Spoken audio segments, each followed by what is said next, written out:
इंसान का एहतराम करना सीख लो। जो आपसे मोहब्बत करते हैं उनकी मोहब्बत से जवाब देना सीख लो, वरना ये नौजवानी, ये सेहत, ये दौलत, ये ओहदे, ये फेमस, ये मशहूरी, ये सब कुछ एक दिन ख़त्म हो जाएंगी।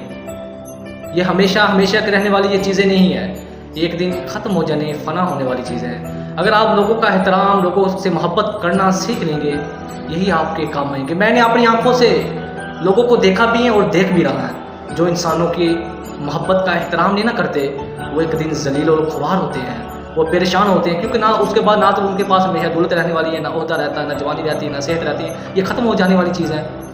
हमेशा जो आपसे मोहब्बत करते हैं उनको तो मोहब्बत से कम से कम आप जवाब दें। वो एक शेर है ना कि मुझे फ़िक्र रहेगी तेरी उम्र भर, तू अभी नदान है, ज़माना बड़ा ख़राब है। ये जिस्म है तो क्या, ये रूह का लिबास है, ये दर्द है तो क्या,